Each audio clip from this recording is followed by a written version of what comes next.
بسم اللہ الرحمن الرحیم۔ السلام علیکم۔ امید ہے آپ سب خیریت سے ہوں گے۔ دوستو، ایک بادشاہ نے اعلان کروایا کہ جو شخص بھی جھوٹ بولتا ہوا پایا گیا اس پر 5 دینار جرمانہ کیا جائے گا۔ لوگ ایک دوسرے کے سائے سے بھی بھاگنے لگے کہ کہیں جھوٹ بولتے ہوئے دھر نہ لیے جائیں۔ بادشاہ اور وزیر بھیس بدل کر شہر میں گھوم رہے تھے کہ ایک تاجر کے پاس وہ دم لینے کو رکے۔ اس نے بادشاہ کو چائے پلائی، پھر وہ گپ شپ میں مصروف ہو گئے۔ بادشاہ نے پوچھا، آپ کی عمر کیا ہے؟ بوڑھے تاجر نے جواب دیا، 20 سال۔ آپ کے پاس کتنی دولت ہوگی؟ تاجر نے جواب دیا، 70,000۔ بادشاہ نے پوچھا، آپ کے لڑکے کتنے ہیں؟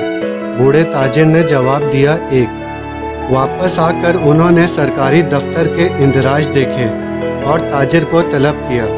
بادشاہ نے پوچھا کہ آپ نے اپنی عمر کتنی بتائی تھی؟ تاجر نے جواب دیا، 20 سال۔ بادشاہ، 5 دینار جرمانہ ادا کیجیے۔ پہلے آپ میری غلطی تو ثابت کیجیے، بوڑھے تاجر نے جواب دیا۔ بادشاہ نے کہا، سرکاری دفتر میں آپ کی عمر 65 سال درج ہے۔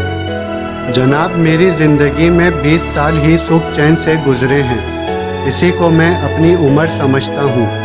پھر آپ کا اس بے شمار دولت کے متعلق کیا خیال ہے، جبکہ آپ صرف 70,000 بتا رہے ہیں؟ 70,000 روپے میں نے ایک مسجد کی تعمیر پر خرچ کیے ہیں اور میں اسے ہی اپنی دولت سمجھتا ہوں۔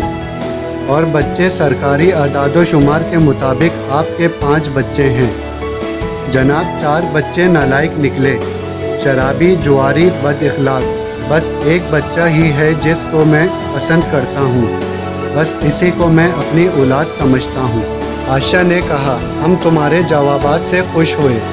وقت وہی شمار کرنے کے لائق ہے جو ہنسی خوشی گزر جائے۔ دولت وہی گننے کے لائق ہے جو راہ خدا میں خرچ ہو، اور بچہ وہی اچھا ہے جس میں نیک اور پسندیدہ عادتیں ہوں۔ اگر ویڈیو پسند آئی ہو تو ویڈیو کو لائک کریں، چینل کو سبسکرائب کریں اور بیل آئیکن کو کلک کریں تاکہ ہر نیو ویڈیو آپ کو پہلے مل سکے۔ ملتے ہیں نیکسٹ ویڈیو میں، جب تک کے لیے اللہ حافظ۔